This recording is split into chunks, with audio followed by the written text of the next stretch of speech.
waiting for my cue. That soundtrack gives me the energy, but I can't hear it. But it's okay. Show must go on. It is live. And of course, we are now in session. The summit o'clock it is, and I hope that you are doing well from whatever part of the world you are watching us.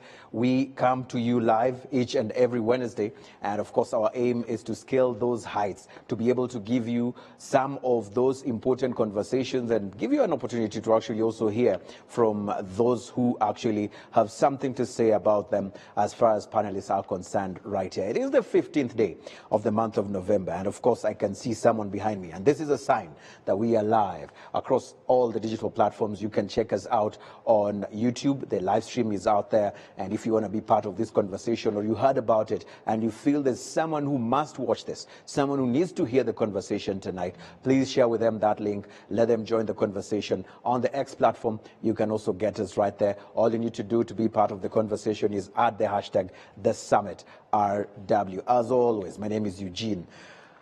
And Nangwe, thank you so much for making time and, of course, for joining us on the program. Tonight on the show, we have a very interesting conversation, and this conversation is around looking at the alternatives towards the issue around resolving, issues that are criminal in nature in that case. And, of course, we're taking a closer look at the dispute resolution and justice policies right here in Rwanda. It's a journey that started all the way, I think, around 2012, and earlier this year, there was actually an unveil of some of those policies. And we want to go deeper into these policies. And of course, alternative dispute resolutions is not something new. Of course, from a traditional perspective, we have solved some of these problems from that particular angle. But we want to understand the changes that we continue to see across societies, how best can policies or the laws actually enshrined in terms of helping in resolving these disputes? How far can we go? What cases actually are allowed to be resolved from this perspective? Does it hold water? I had an issue with so-and-so. We went ahead and resolved it through other mechanisms without going through litigation. Will that hold water? In whatever case that is. So I want you to be able to be with us tonight on this particular conversation. I'd love to hear from you if you have any case that you've sorted out through alternative dispute resolution mechanisms. How was your experience? Is that person now your friend, or actually it added salt to the wound? Talk to us, and how best can this be strengthened as far as policy formulation is concerned. But before we go even further, I want us to set the tone for this conversation, and I want us to take a look at this testimony on this particular video, and then we'll be able to come and introduce our panelists on the program tonight. Let's take a look.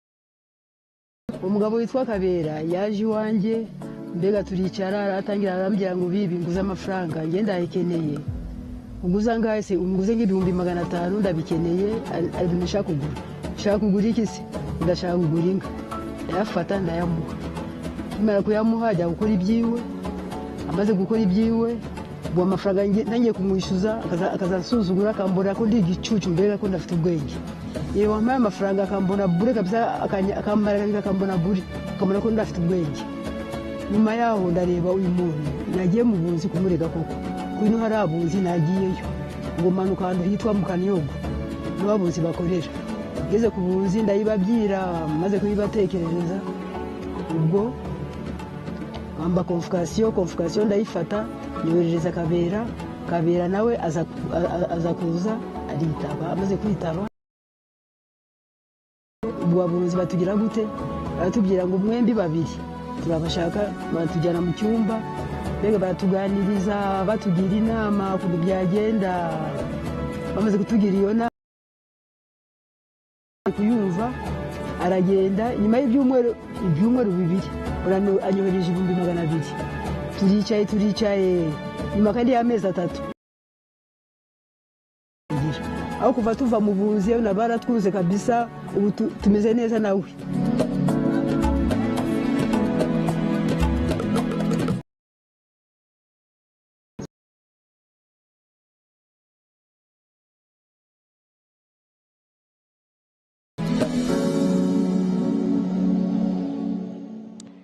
Right, that was a testimony right there, of course, trying to exploit or explore the uptake of mediation in terms of alternative dispute resolution. I want us now to get deeper in this particular conversation tonight after setting the tone on that video. I want to introduce my panelists on the program. I have Nawahire Anastasiou, who's the Director General Justice Sector Coordination at the Ministry of Justice.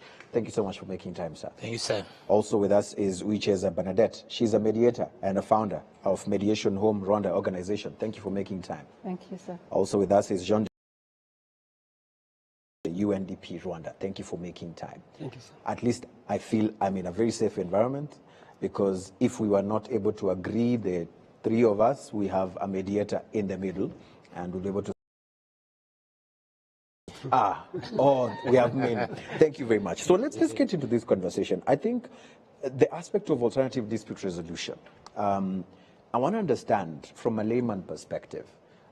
When we talk of alternative, it means there are other alternatives, there are other options. And I want to start with Deje here, because this is something that touches on the Ministry of Justice from a policy perspective.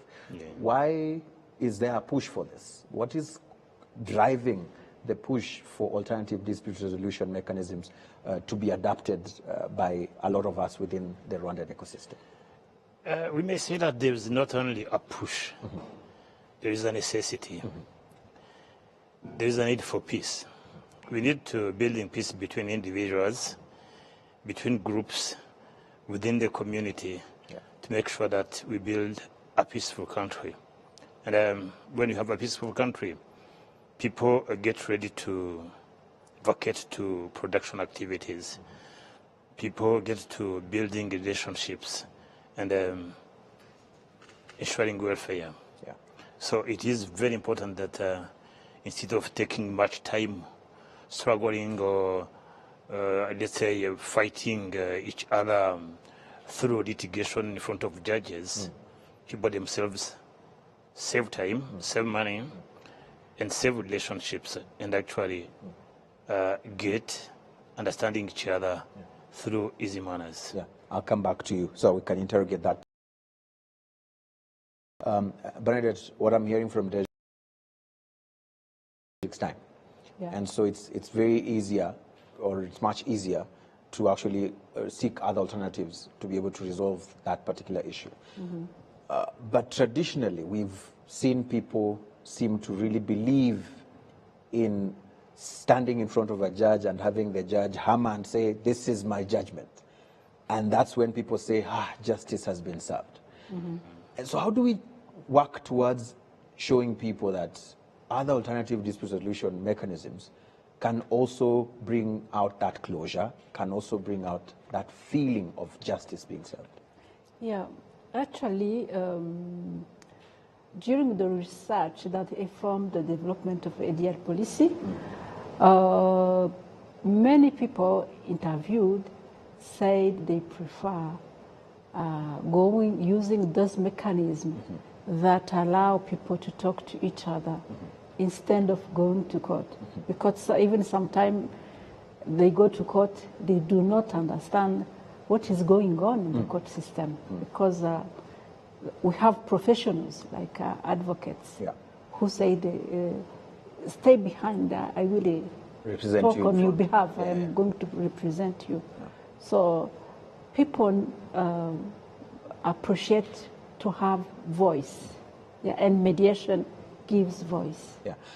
But what about the aspect of feeling that, you know, the judge decides, and if it was not decided by the judge, then I did not get justice?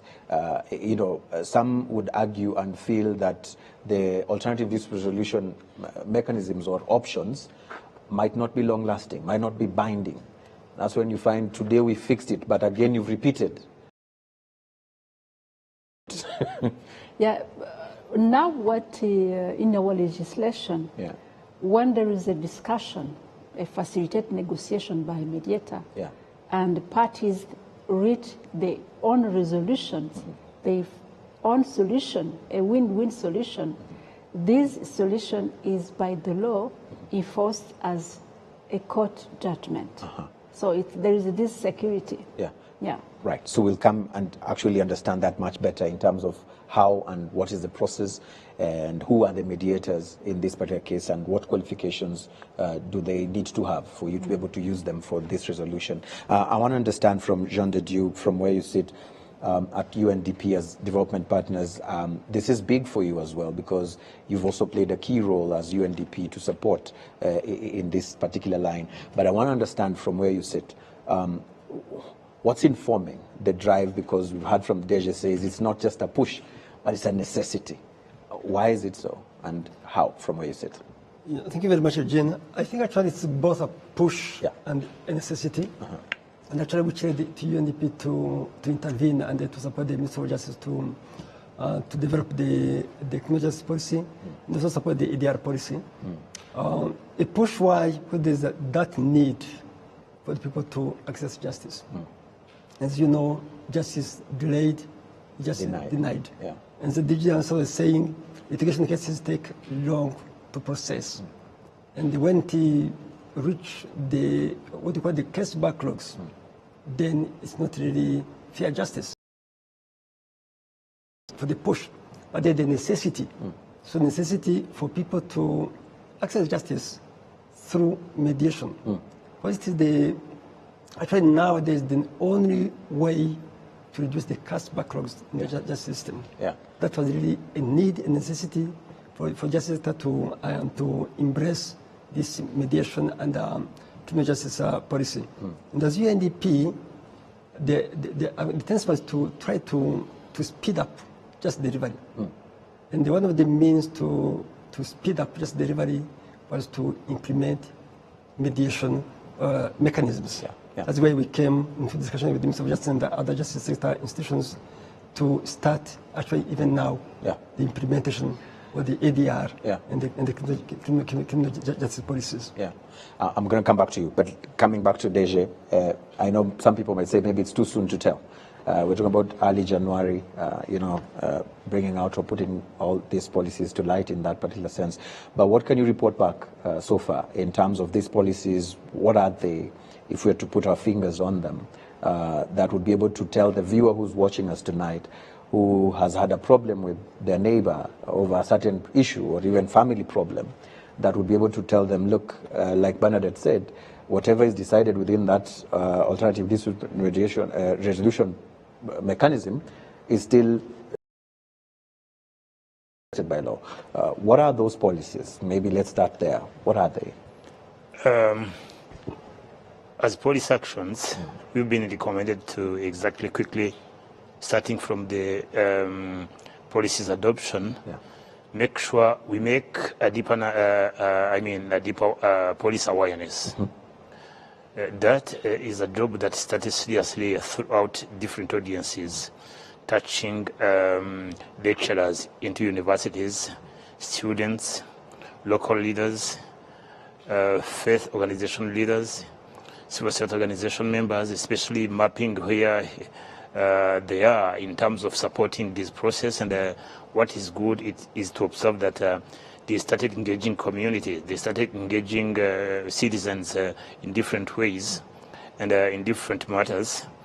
And we went through different ministries and public agencies to discuss with the public officials and the staff to let them know what the two policies have as principles and police actions.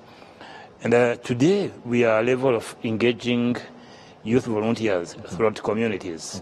As of today, we have reached more than 900 youth volunteers that have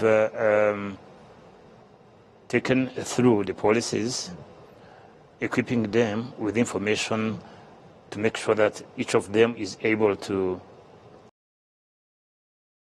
information through the same scheme to the citizens and through Mugoro intend to continue such a. We started exactly different legal provisions.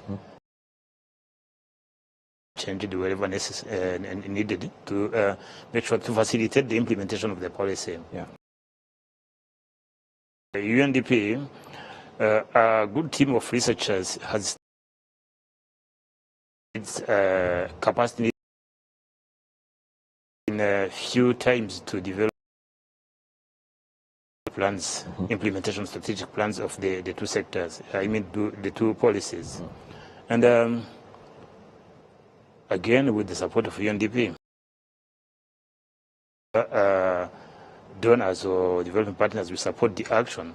But we have started refurbishing a center in Nyamirambo to make sure that in a few months we may have an ADR center. Okay. An ADR coordination center, an ADR into which mediation services can be provided. A small scheme of mediation documentation, not mediation, alternative dispute resolution, mediation and documentation and research can be carried out, as well as a kind of M&E to not only provide services, but also be able to inform citizens again, keep an eye on what is going on, exploit good practices and best, success stories, and inform different audiences. We do hope that in a few months, things will be moving. Right. Especially from the time we will be having strategic plans for the two policies, from the time we will be having equipped mediators on way. And I may say that in that terms, the country does have now a big number of trained people, and this really is tremendous. In together with the judiciary, they have started a training scheme that is successful. That exactly today has helped the country getting more than 400 graduates in mediation. And mediation continued. Right. As of now, and even before that, the policy, the alternative dispute resolution policy be adopted, the judiciary of Rwanda had started providing mediation services conducted by registrars and judges wherever they received cases that are eligible to mediation. They were empowered to... Deja, sorry to cut you short, but the bus is moving. But I don't want us to leave certain people behind. Let's park the bus a bit and onboard a few people who want to understand these policies. What are these two policies? What are the policy actions? So that now they can also be able to understand, so that is the starting point. Okay. And this is where we are going. I get you. Let the bus continue now. Yeah. On the side of the alternative dispute resolution policy, the government of Rwanda has given a clear message to Rwandans, saying, guys, litigation is, when needed, is a good thing. And this is why we have exactly set up jurisdictions and the courts. But jurisdictions are important. Courts are important as well as litigation. But also conflicts are part and parcel of the life. But when you look at our history, our culture, when you look at our homegrown solutions, when you look at what we have set as choices of Rwandans, thinking big and holding each other accountable, between individuals, are looked at, examined, and resolved. That is needed. So please, whenever a conflict we do deal with, this are both friends to support you in reaching to an agreement that is peacefully negotiated. And when ways are exhausted, then go to court. But please try resolving everything between yourselves, or either within the community, exploiting available schemes, or at least inventing some other ways of resolving conflicts, because we can look at our culture. We can look at what we have had, we have already as success stories through homegrown solutions. Yeah. But when in Rwanda, I used to say that ahari abagabo ntihapfa abandi. We can even add Nabagore. Yeah. Well, no. We mean that even abagore, you know, when we say abagabo in that sense, we don't talk of males. Only a man. Okay. No. You're safe, DJ. You're safe. It's okay. Yeah. So, on the other side, and in respect of the perspectives of our choices, the criminal justice policy came into game to decode Banyarwanda that, guys, we are not angels. And you have laws. And actually, you have penal laws. We have defined crimes. And at all times, you'll be having small, medium, and big criminals. But let's deal with them from now with the purpose of supporting them, with the aim to rehabilitating them. Let's conduct our work into crime prevention, crime detection, investigation, prosecution, processing and sentencing, as well as correction, with aim to rehabilitate criminals, because they are also ours. Part of the society. They are part of the society.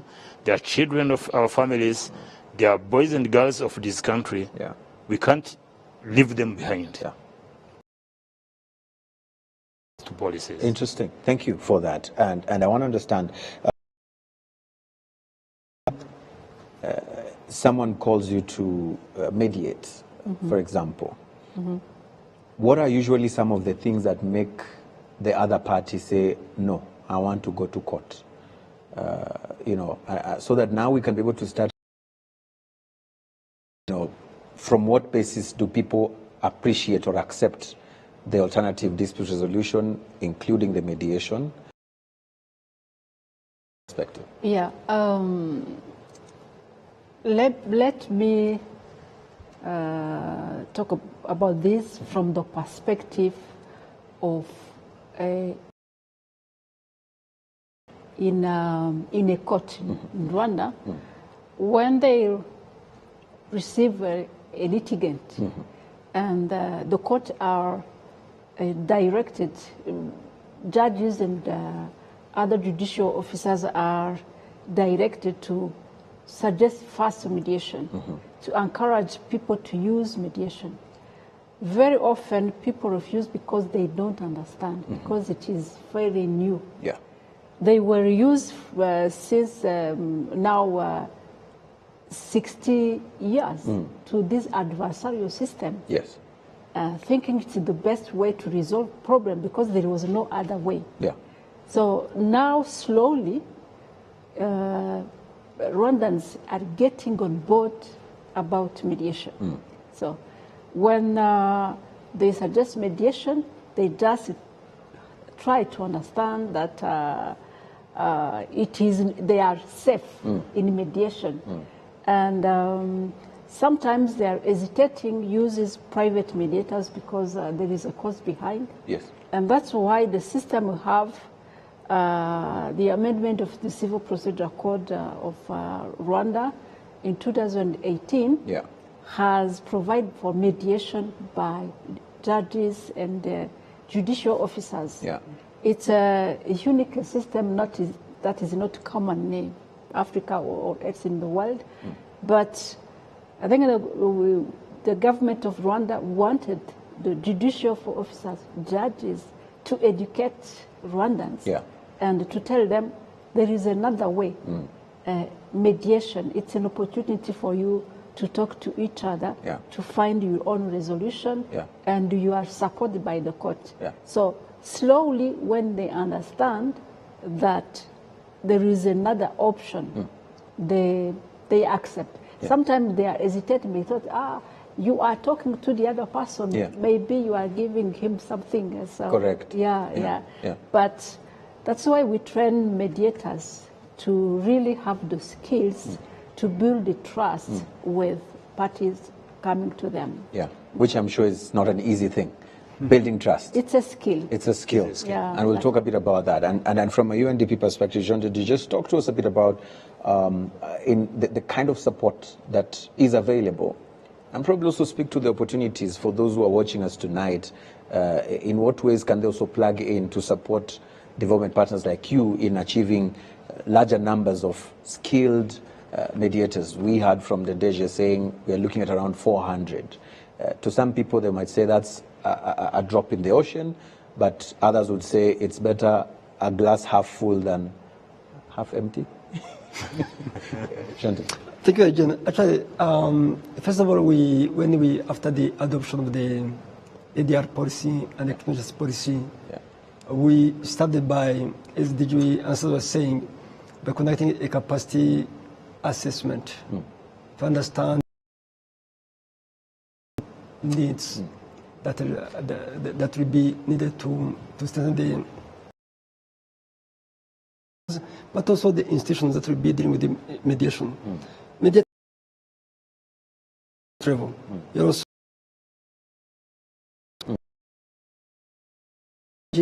and then the professional. So this capacity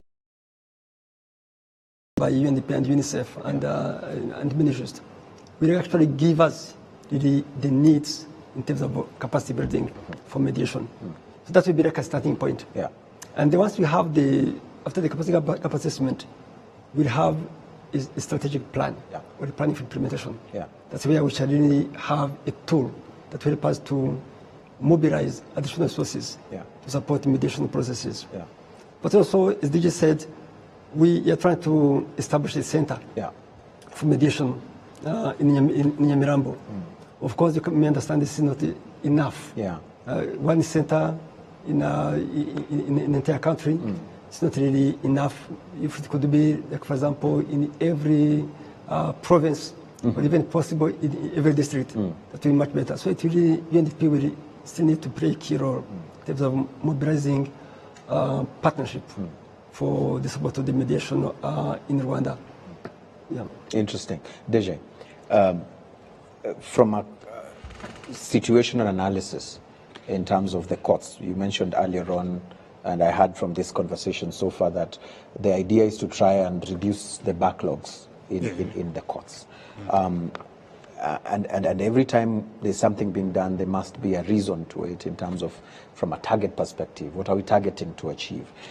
So probably two parts of this question. What's the current situation in terms of the backlogs?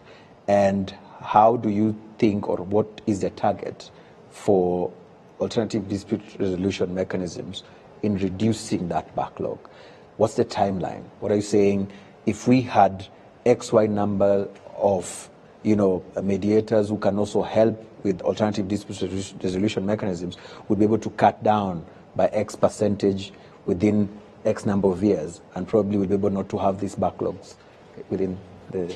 That is a tricky question. You can do it. It's a tricky question. I swear. When you look at the backlog, it is a result of some kinds of trust into our court system, let's say into our criminal and court system. Citizens slowly became aware of their rights. Citizens became slowly, enough aware of how justice institutions, being the investigation bureau, the prosecution, court system, and whatever, the way they work, and they became aware of what the crimes are, channels of denouncing crimes, keeping in touch quickly with public officials that deal with the crime and courts. So we have also built a kind of integrated twin case management system that allows people to even file claims through handsets, which will mean that it is a tool that is good, that is efficient, but that worked against ourselves. So that is why I told you that it is a tricky question. the situation now is that the backlog is evaluated at, first of all, what do we declare as backlog cases? Yes, yes. Backlog cases are cases that have spent more than 6 months within a court, once filed, without being dealt with.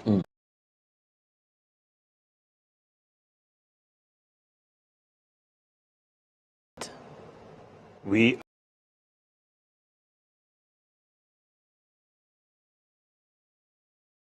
has not increased, while cases that are entering courts are increasing. Yes.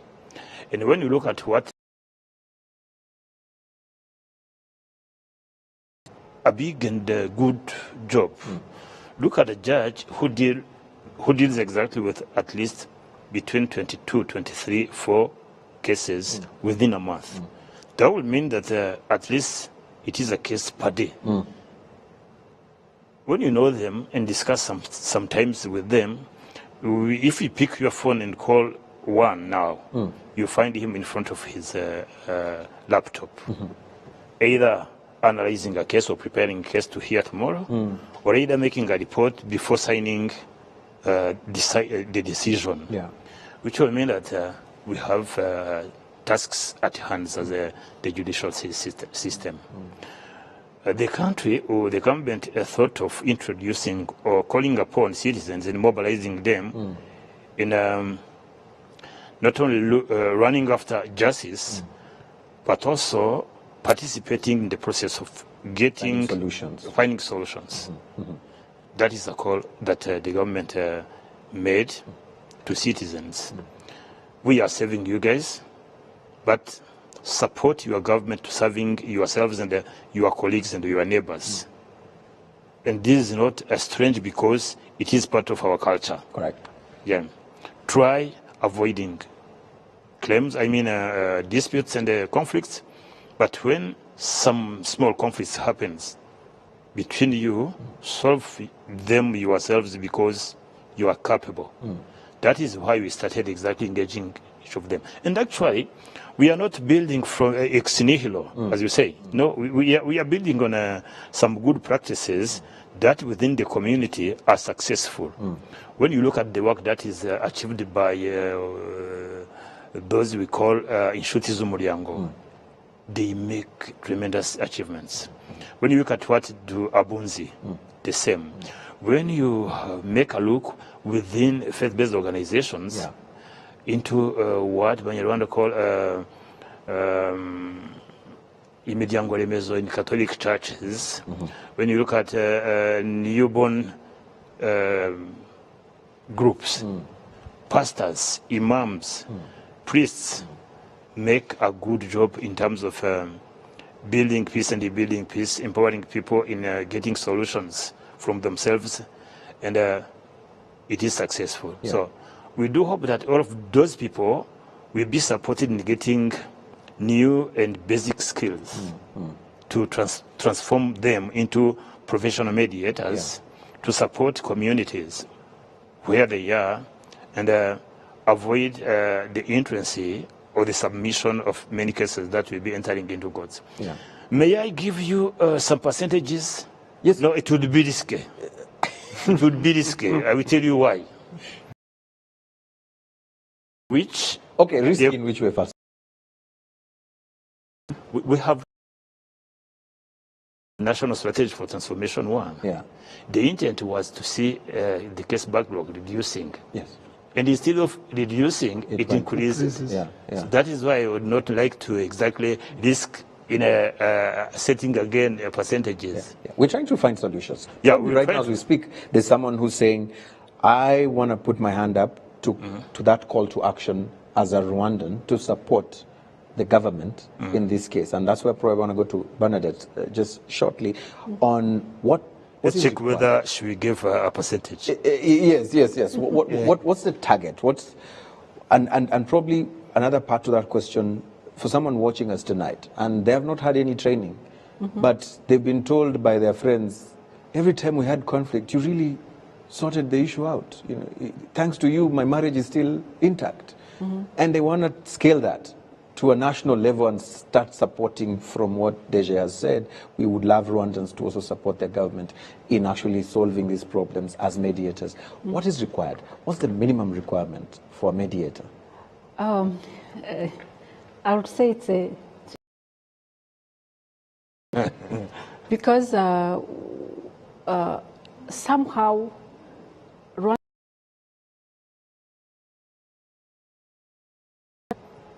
during the development of the ADL policy, what he was missing were skills and guidelines.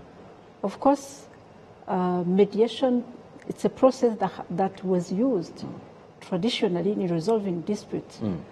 But our elders who were providing the mediation services are no longer there.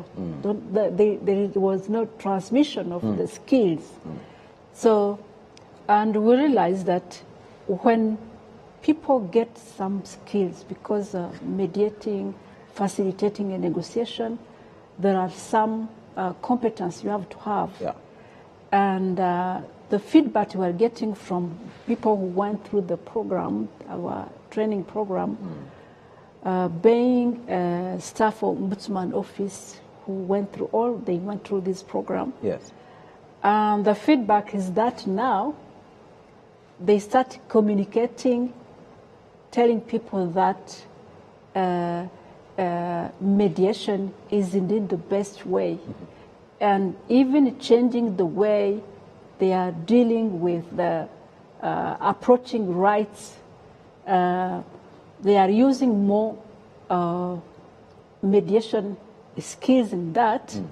And now it seems people come to the office of Ombudsman saying, we want you to mediate us. They're not coming, we want you to help us write a claim against our the other party, but we want you to help us meet and discuss and find a resolution. So there is a paradigm shift. Slowly, things are changing. So we have mediators when how the scheme, the court mediation is organized now. Parties in court can be mediated by a judge, a court registrar, or a private mediator, a mediator in private practice. So because the law said we need also a mediator in private practice, I think the idea was slowly to open up, and to diminish the workload on the judges and registrars. For some cases to be mediated by private mediators, and the judge focus on complex cases that cannot be mediated. So we started training those people can be private mediators. The program started in 2018 with a small number of people, and slowly we had people coming on board from other public institutions, from the local government, local authorities in charge of handling citizen complaints. So the program is reaching more than those private people who want to do mediation in private practice. But before you go again, the bus has to again wait for some people. How do they join? What's the plug? You said there was an opening for private mediators to also come in. If there's someone tonight who wants to join and become part of that list of private mediators, what do they need? What's the basic requirements? The basic requirements are it's a requirement to have undertake a training in professional mediation, and that's from capacity building with the judiciary. This program is implemented in collaboration with an organization from USA, organization of mediators who have been in practice for many years, more than 30 years. And because we want to learn from on the shoulders of those who have skills, But this program is also contextualized. We are not using only this program material from America, but we have a local faculty team, and Deja is part of this local faculty team. Then we organize sessions, and after 3 months, if they achieve certification, they can ask the judiciary to be admitted to the panel of court mediators. Okay.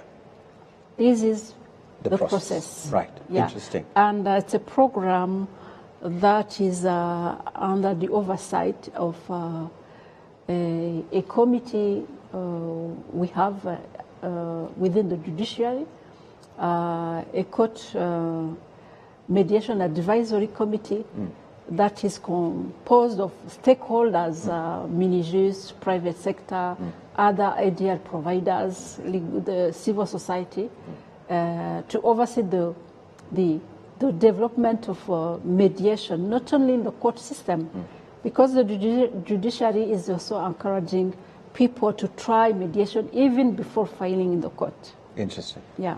I'll come back to you, but let me go back to Jean de Dieu and just try and understand if there was a silver bullet to fix the issue of capacity building in ensuring that we have more trained alternative dispute, those who actually deal with that particular aspect, what would it be from where you sit? Maybe some of the things you've been trying to say, look, we need to do things this way. And probably now you want to say that to a larger audience that can also come in and support. What would that be? No, I think the implementation of the ADR policy, will require some capacities. Yes. First of all, it's something which is very, very new, and it's very different from the past where we used to really rely on the community mediators. That was the one that were really known. But now with the new ADR policy, whereby the investigation bureau have also this mandate to mediate, where the prosecution can mediate, where the judges can mediate. There will be skills that really link it to the needs of each institutions. Yeah. And that's why the capacity need assessment will be very crucial Very key, in terms of identifying the real needs of each institution, because the plan of implementation will also define who will do what, and that will go with the capacities that will be needed.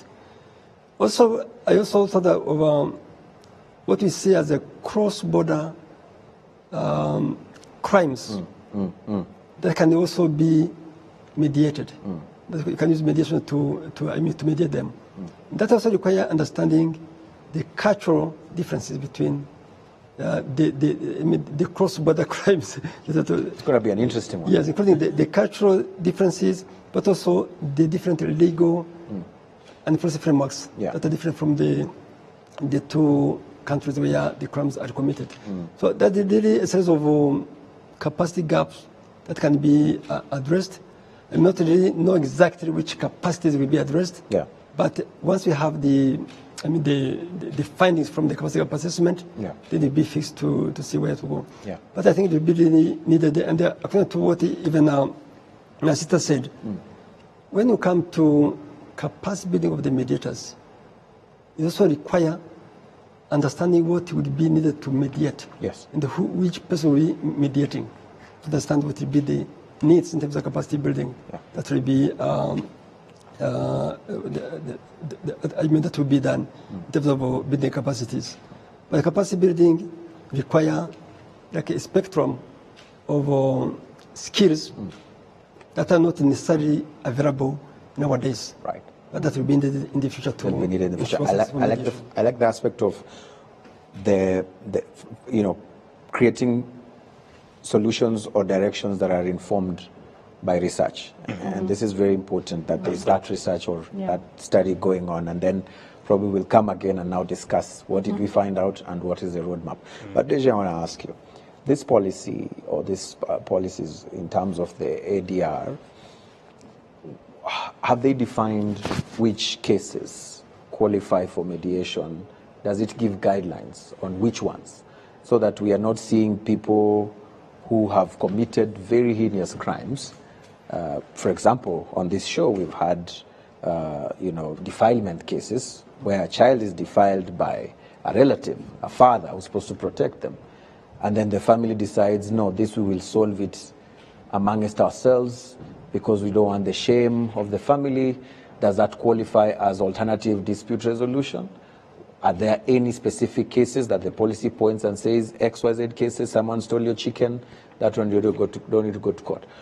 XYZ, maybe just giving you examples, Deshe. That is a good question that actually I face audiences. Yes. Among youth, local leaders, everybody has asked the same question. Yeah. And the response is this one. Mediating or mediation can apply when you look at the two policies. Yeah. Definitely mediation can apply and support dissolving conflicts in the family matters, administrative matters, commercial matters, construction, and all civil, commercial, and administrative matters. And at this level, we do say that we will slowly explore the way to applying mediation for restorative justice purposes. And in this, we go slowly. Why? Because it can't apply to all crimes. When you talk of crimes, we pay attention because of the gravity of the crime under concern. And at this level, what Major Code has allowed is to see crimes whose penalties do not exceed 2 years imprisonment can be subject between the prosecutor and the suspect, especially when the suspect plead guilty. There are two processes. The one is the guilty plea. The guilty plea is a simple procedure through which a suspect simply admits that they committed the crime. Yeah, I committed the crime. And we do talk of plea bargaining. Plea bargaining is a second version through which not only the suspect proceed by guilty plea, but also provides much more information on the way the crime has been mingled, prepared, executed, provides information on accomplices, on where outcomes of the crime have been, for instance, hidden, and much more information. The prosecutors are now allowed to negotiate with the criminals and bring a kind of an agreement between the two to the judge. But the judge is not ordered to receive everything. Yes. The judge, again, examines and decide upon. Diffuse, he can agree with, or refuse, simply banish everything. Yes, yes. So far, crimes whose penalties do not exceed the 2 years imprisonment can be subject to being negotiated in terms of wherever the suspects are pleading guilty and they're providing for much more information. Yeah, for clarity purposes. For clarity purposes, yes. Help us understand this. It's a chicken and egg situation. What comes first? Do we start finding alternative dispute resolution mechanisms ourselves, or must we first go to court and then the court is aware that this issue is being sorted from outside? For what starts? For civil, administrative, and labor matters, we can negotiate. Without going to court? Absolutely. And go to court when all options have been exhausted? Absolutely. And for criminal matters, we have to avoid dealing with crimes in private. We have to let public officials get into game and support us in negotiating or not. Good. I wanted to make sure that we are clear on that. So that people don't say, oh, but we were already discussing this, we were fixing the issue. Yeah. So it's good to know what comes first. Bernadette, I want to ask you, what's been your biggest, I think we've talked about the challenges so far, but what has been your biggest success in the work that you do as a mediator that probably can motivate and encourage others who've been just seeing trouble, who've just been seeing challenges? What's your biggest success story? For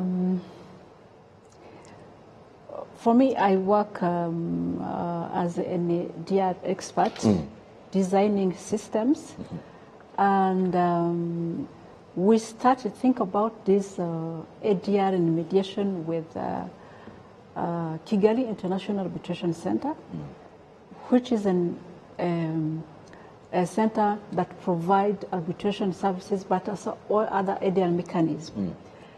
And when we started in 2012, this center, we started by designing and organizing arbitration services. And 2 years later, we told ourselves, well, we need also to start with mediation.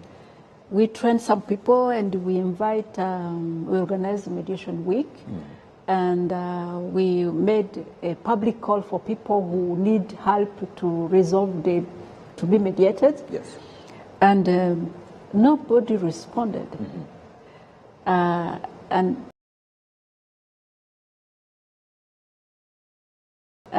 after some research, we realized that it's important to start within the court system. That there is litigation is not only not the only way. Yes. The only way of resolving a dispute. Yes. There are other options, so try them. And since we started this court mediation system, Yes. now we are seeing changes because the number of cases that are being mediated are increasing. Right. And if in civil matters, figures we have, cases are in court for an average between 7 and 30 months. And some court now has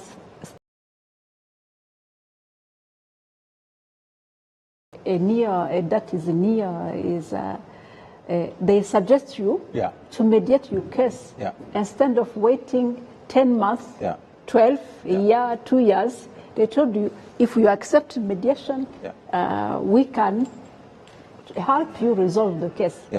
And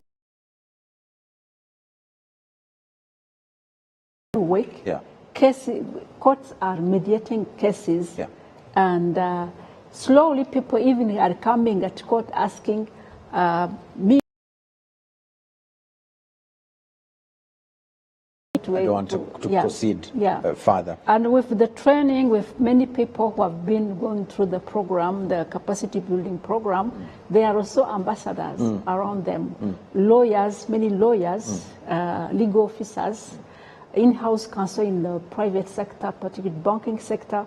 So there is this paradigm shift that you can observe now.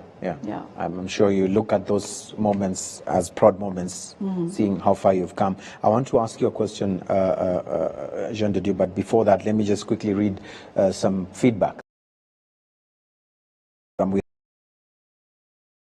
It's really commendable that Rwanda Ministry of Justice is keen on decongesting prisons and reducing the backlog of cases through the criminal justice and ADR policies. It might take a while to assess impact, but 3 to 4 years down the line, tremendous success will be noted through these reforms. This is a very optimistic gentleman over there. I have another one from Alice Tess who says, punitive justice is out-fashioned. And it's not, it is not, I think he says it is retrogressive, and it is also not retaliatory and harborous. Hey, this must be a lawyer. These words are very heavy. No. ADR people are judges, witnesses, and prosecution.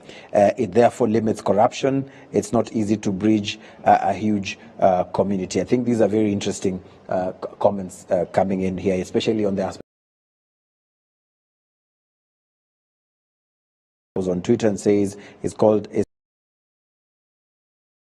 And he says, within the Kenyan culture, ADR remains widely practiced informally and primarily through negotiation and mediation, especially at family, religious, and community level. And I think we mentioned the role of these huge institutions or these players in that particular sense. And I want to urge all of us to continue sharing our thoughts. Keep talking to us. Let us know what your thoughts are. What has been your experience, especially in handling those particular issues from an alternative dispute resolution mechanism? I want to give us some closing thoughts, maybe the way forward, the future, where we see things going. And I want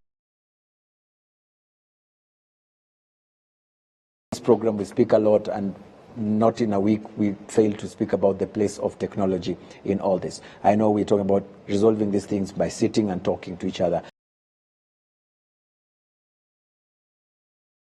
especially within the dispute resolution mechanism that are alternative from litigation. I think the future is to have all people understand the principle of mediation. As conflict resolution mechanisms, but also as a tool to improve access to justice for all. Mediation is very cheap, not cheap actually, but not too much costly. Yes. It's also reconciliatory. It helps in terms of keeping the harmony among the people. Yes. So the future for me is to embrace the principle of the mechanism of mediation and criminal justice policy. Yeah. And with this, especially focusing on the general population. Yeah. We saw earlier that some people are still reluctant to use mediation services. Yeah. Because they don't really understand what they can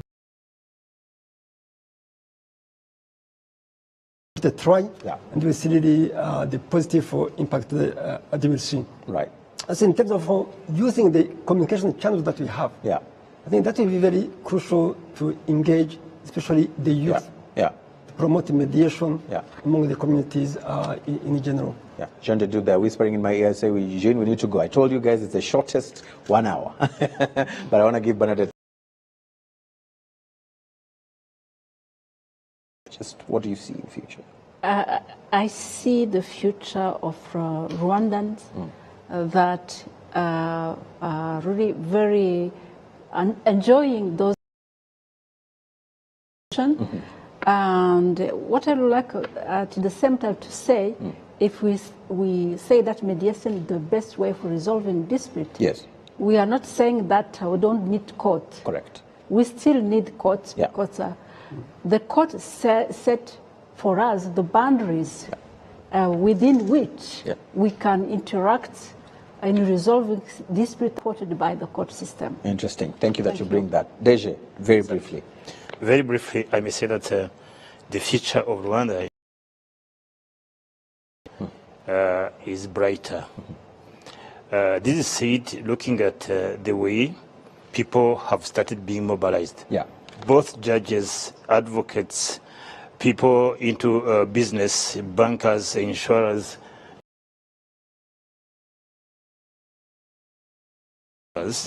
Everybody is mobilized to getting into alternatives. And from more than 20 years that I started working, I have never seen two litigants at the end of, I'd say, the pronouncement of the judgment, hugging each other. But she may testify. Today, we are